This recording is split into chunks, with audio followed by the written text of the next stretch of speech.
Hello, everyone. I'm David Riggleman, Communications Director for the City of Las Vegas. Thanks for joining us for Access City Council.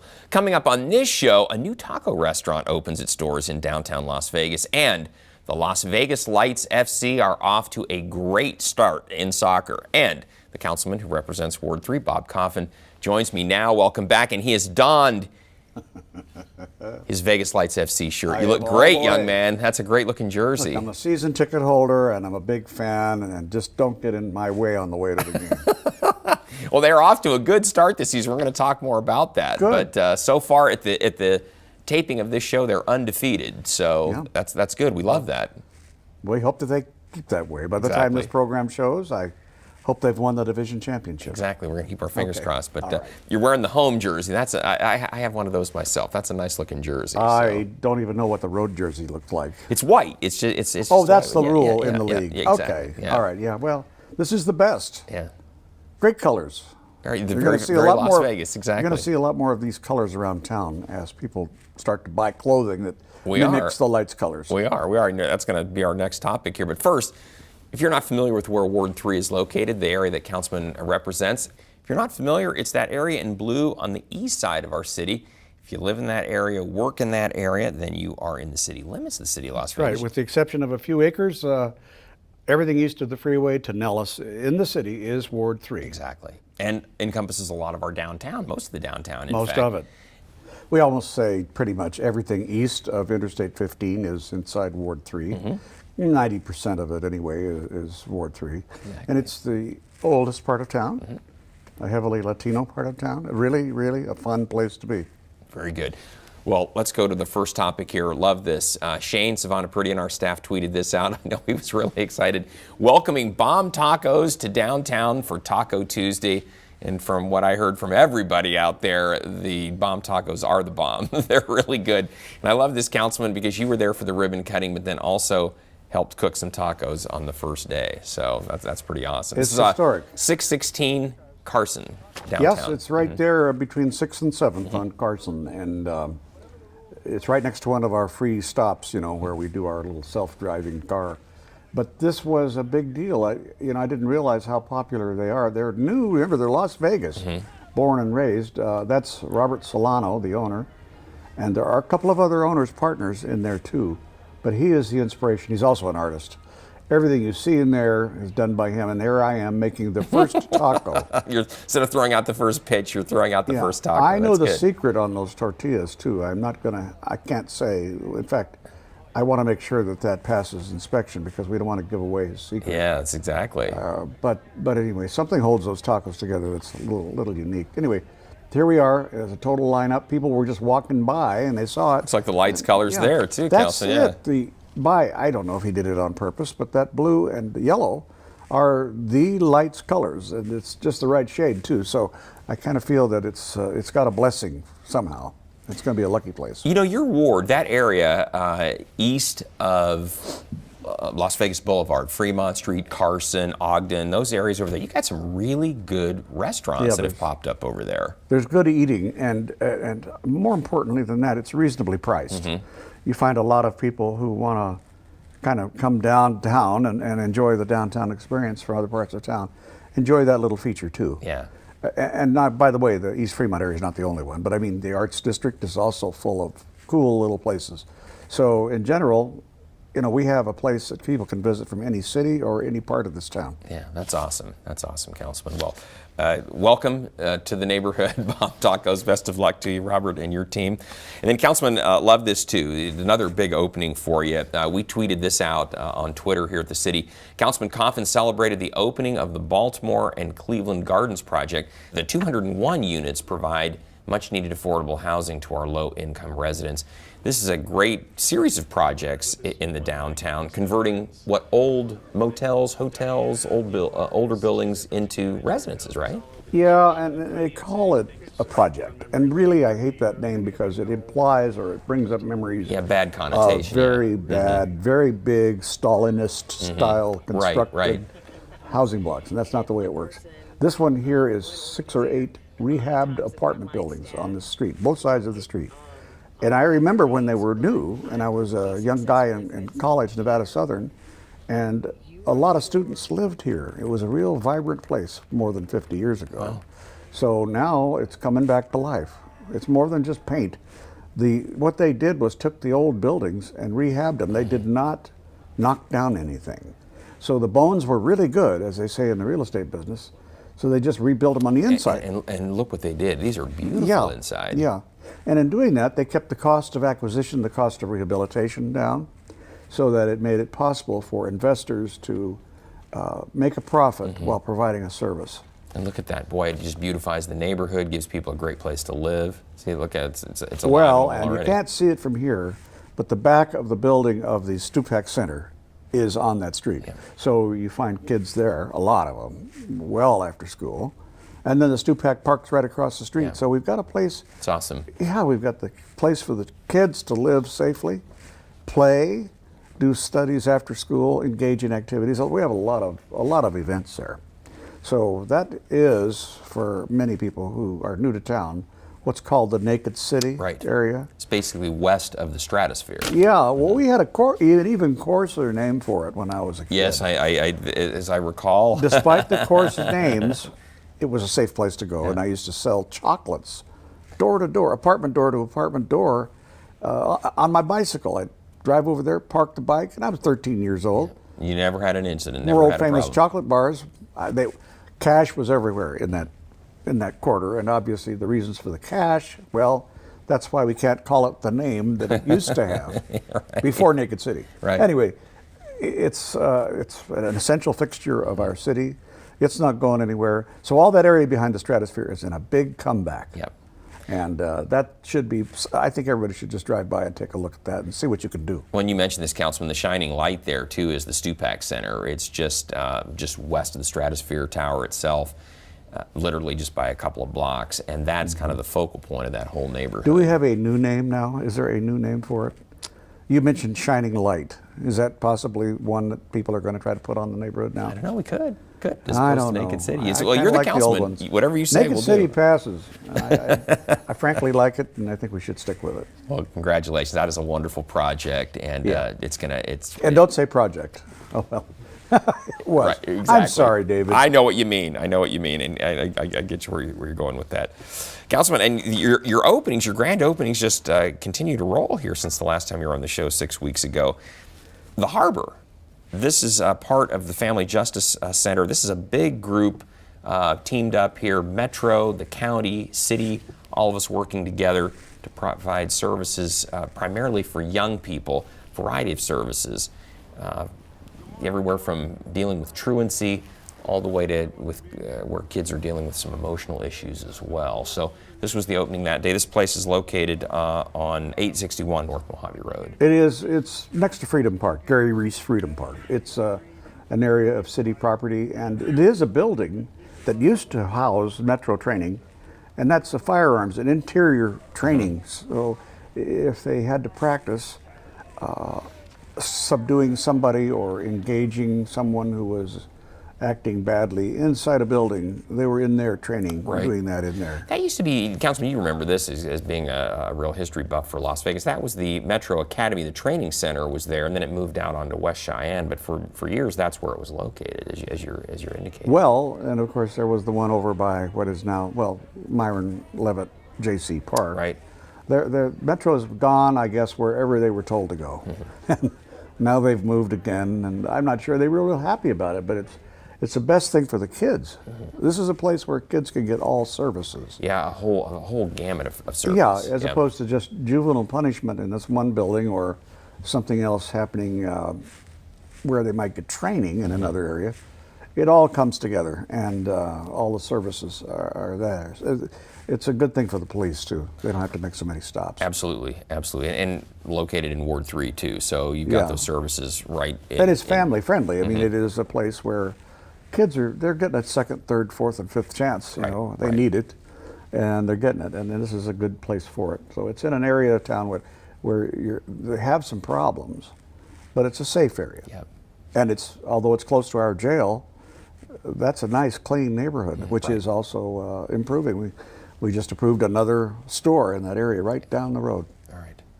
Well, hopefully the kids that go there going to get things turned around Oh, and, yeah. and be back on Yeah, the all road kids to are- recovery all the way around. All so. kids get in trouble, that's number one, and then most kids get out of trouble. And that's the key, is not to lose your mind over worry. Good point. Good point. Well, Councilman, now on to, I know something you're very excited to talk about. You got the jersey on, repping the Lights here today. The Lights FC, they are off to a great start. This is our soccer team, if you hadn't figured that out already, our USL team. This was before the season. They had this big kickoff party event back in March, and some of the players had the body art where their jerseys were painted on. They unveiled the away jersey. Councilman's wearing the home jersey, the black one. These are the away jerseys, and some of them are actually shirts, and then these folks are having them painted on. So If I had a body, that could be painted. But the trouble is the body cannot be seen in public, and or I would have been happy to volunteer for that. well, you know, those guys run about 1 million miles every day playing soccer, so that's why they're always in such great shape. Yeah, some of the players volunteering to be the models here to show off the jersey. It's just a way to. How does he stand there, so holding those muscles? I don't understand. The guys that are young these days are just so much buffer than when I was a kid. And the Lights have got it going on here. They've thought about 100 ways to get the public's attention, and they've done a super job doing that. Yeah, too. well, So- that's true. Brett Lashbrook, the owner Yep. and representative, he is an all-purpose guy. I mean, I think he must have a lot of radio and TV broadcast kind of. So he's got a real flair for it. He's an attorney by trade, actually. As Well, yeah. he found his true calling, which is to manage a team. And I think that this is the spearhead. The Lights are permanent, but they also could be the spearhead for Major League Soccer. Absolutely. I think that's what Brett's shooting for. Is to Well, have- and we all like that idea.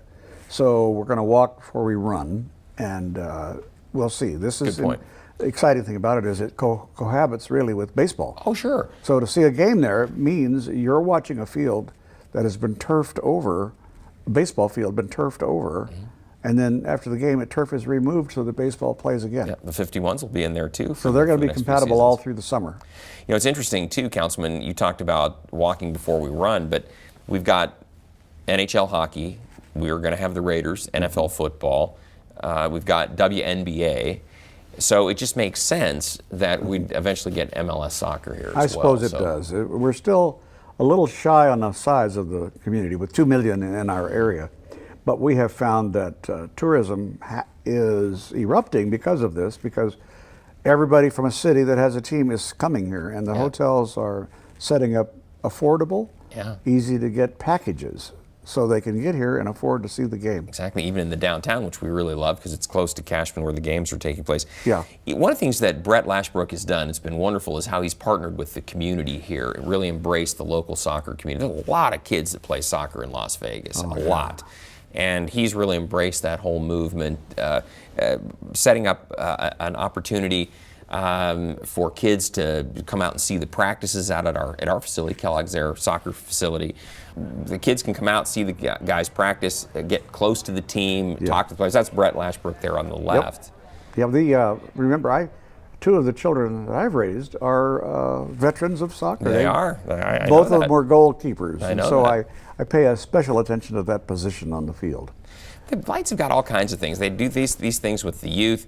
They've got the deal after the games now where they give their jerseys to people that come to see the games, which is really cool.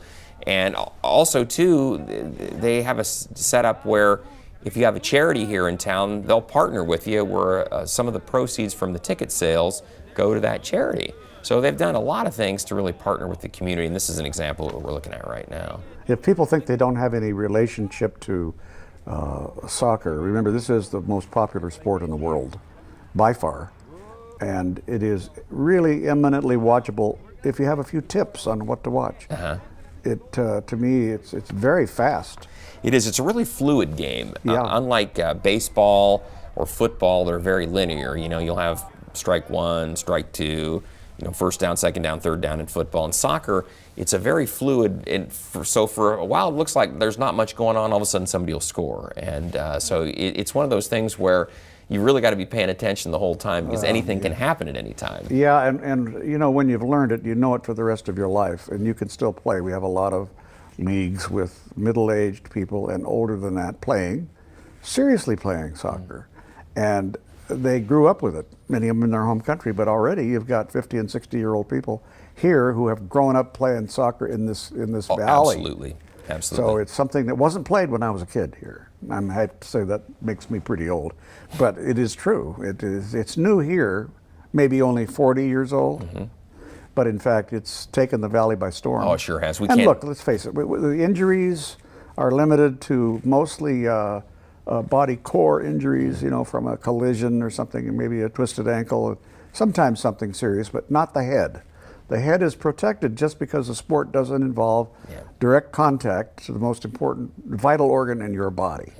And so people are beginning to see that this is a lot safer than football, but you get the same action, the same exercise, and frankly, a heck of a lot of violence. You just have to know what you're seeing to realize the effort that's going on there. It's a tough game, and you run and run and run. You never stop running for the whole time the clock's Never, going. So, never. And so, yeah, you wonder how these kids can finish it, but they do. Good luck to the Lights. We're really enjoying it. Again, at the taping of this show, they had not lost a game. Hopefully it's going to continue that way. We'll keep our fingers crossed for them as they face their next opponent. But, Councilman, also downtown, another big competitive issue. I think it celebrated a big anniversary here, if I'm recalling this right. The Mint 400, back to the downtown after many years of, this has been a great tradition downtown. It's an off-road race if you're not familiar with it. Everybody should know about what the Mint 400 is. They know that it's an off-road race.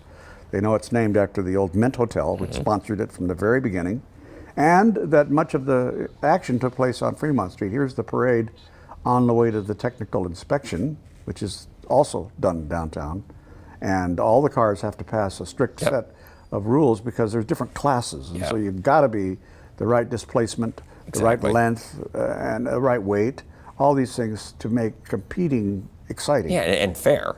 Then I used to race. I didn't drive them. I was a co-pilot with Michael Gahn because you had to have a body in the right-hand seat in the unlimited two-seaters. So I was basically just sort of a cannon fodder for Michael Gahn. And the race being 50 years old, I remember I didn't see the first race, but I saw the third and fourth races. So this is the 50th anniversary. In 1968 is when it started. Wow. Yeah, it's a family enterprise, by the way, because some of the classes are such that a backyard mechanic can do it. You can do it in your garage. You don't have to have millions of dollars. But the high-speed, high-profile, like the pickup class and the unlimited class, the trucks. You got a lot of big money in there. Yeah. But, you know, they're all fun to watch. It doesn't matter what they are. And people, as I say, it is still a real family sport. Councilman, for those that aren't familiar with the race, where does it actually take place? Where out off-road does it take place? It moves from year to year. This one was south of town, state line.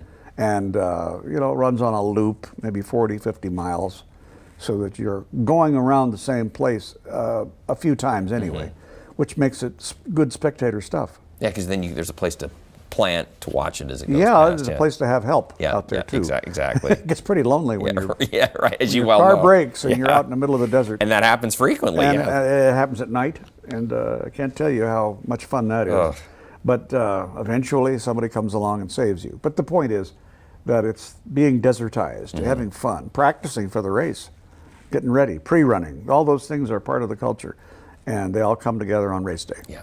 Fun stuff. So I'm glad they're back after 50 years. KJ Howe is still around too, and he helped engineer the first 20 or 30 of them. Let's do 50 more. What do you think? Yeah. sounds like a good deal. Councilman, moving on here, this is a nice event. City posted this on Facebook. Councilman Bob Coffin helped honor the life and legacy of Cesar Chavez at a recent event. And this is a great event. I know this is something that you're really proud of each year. We are. There I am thinking and looking like I know what I'm doing, but I really don't, because I'm looking at those old cars and marveling at what people can do with them. And that it brings me back to good old days, because people don't lose their love for the automobile. I don't care what age you are, it's part of your life. You know, American graffiti still runs rampant. The kids like it a lot. We had some great personalities. I think it's still a highlight, and the march is the... Yeah, now, Councilman, tell everybody about that. That's kind of the focal point, right? The apex of this whole thing is the march. The march is a very short reproduction, recollection, if you will, commemorating the great march from the early 60s. Caesar led grape pickers, the farm laborers in their workers, march a couple hundred miles. It took days, and they were not popular, but they gathered fans and strength and numbers as they grew. Right. And the point was, the result of that was regulation, better pay, better working hours, because they were generally non-citizen employees who were being taken advantage Right. of. Right. And undercutting American labor too. Well, as they found out, it's always continued that way, the same kind of people doing it. But now they're paid, you can eat those grapes and not worry about the fact that, you know, somebody's sweats out there and no pay, that they're not being held prisoner anymore. All of those kinds of things are part of the early culture of Central California.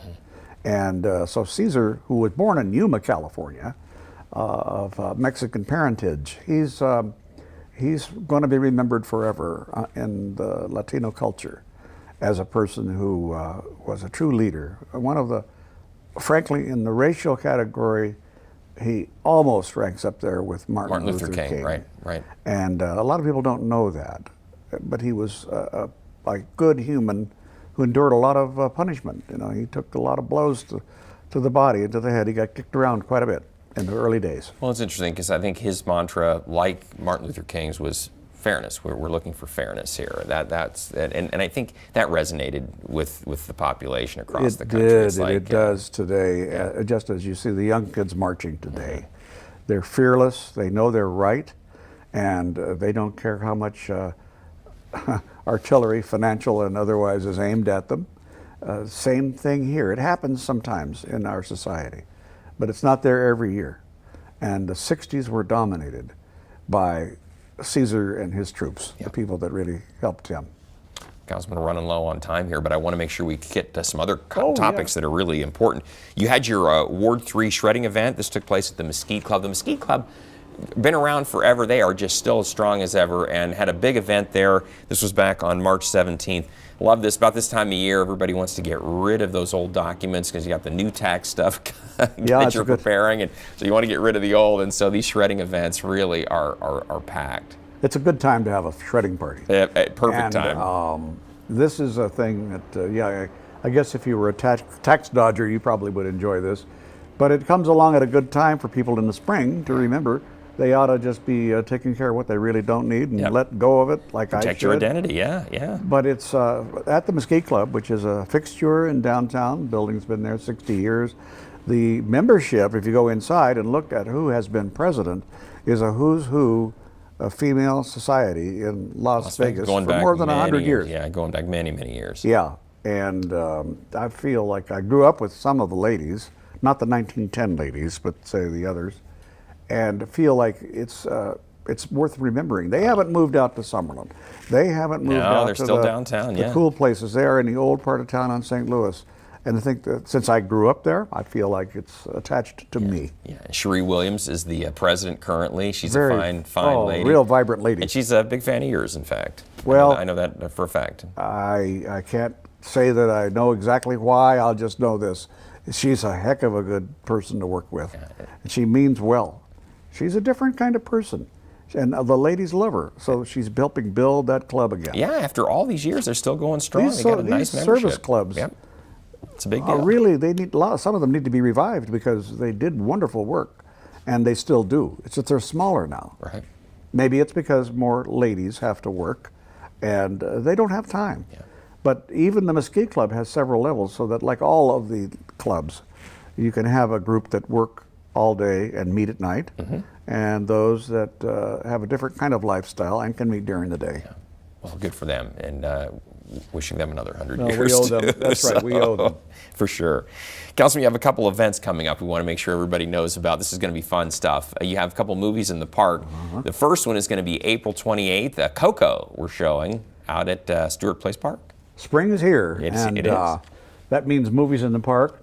And so our first two movies are coming up before summer. Yeah. In fact, we're going to do something a little different this year. We're in the parks for the first couple of movies, But then we go indoors for a couple. We've never done that before. Because of the heat. Yeah, it's smart. The heat, the unpredictable weather, the monsoon Good idea. comes. Good idea. And we've had too many false starts, and so we're just going to try to get out of the way of the monsoon. Because this time of year, generally the weather's pretty good. It's going to Yeah. be mild at night. Generally, we don't get much rain. Well, these movies are so much fun. Families bring big blankets, low chairs they can sit in, or just loll around on the grass. And Sounds good. we provide popcorn, we provide water, and we always make sure there's a vendor there selling something edible, like hot dogs and hamburgers. And Christy Garness and her wonderful special events crew guarantee a good time for people. Yeah, it's fun. They really do. She's very well organized, and they do all the work between Christy's crew and my team and Ward 3 staff. It's covered. I just have to show up and say a couple of words and then look like I did it all. Well, Councilman, as we said, Coco is going to be April 28th, as we just saw, and then the next movie is going to be on May 19th. This is on Saturday also at dusk at Mayfair Place Park. This is Cars 3. Good story on these two parks, by the way. The Stewart Park, where Coco is, it has been revived. That's down in the southeast part of the city. And now at Mayfair Place, May 19th, that's a brand new park in an old neighborhood. Good. Near 15th and Charleston, right next to Fire Station 4. It's due for a little And facelift. it is busy. Yeah. And it's only an acre. That's the thing is because we're so short of land now in the city, Yeah. especially on the eastern part of town, we have to find vacant land where we can and take what we can get. Yeah. And so if it's Tuck an it in acre, 3/4 of an acre, 3 acres, we're going to try We'll to take build it. a park there Right. before that land disappears. Right, And then that'll be good for eternity for the kids in the neighborhoods as each generation goes through. They will remember their park just like I remember Huntridge Park, Sure. where I grew up. Yeah, it's important. Yep. Councilman, want to tell everybody out there that if you have something you'd like to share with Councilman Coffin, you can find him on Facebook and Twitter. He's very active on social media. And hey, if you leave a comment, we may use your post on our next show. And you can also contact the councilman just by picking up the phone, 702-229-4623, or send him an email. His address is lvcouncilman@hotmail.com. And that is his personal email, everybody. So if you send it to him, he will see it. And we want to thank you for joining us for this edition of Access City Council. Don't miss our next show beginning on April 12th with Ward 4 City Councilman Stavros Anthony. And don't forget, you can watch us live on the internet at kclv.tv. We'll see you next time right here on KCLV, where we bring city government closer to you. Thanks for watching, everyone.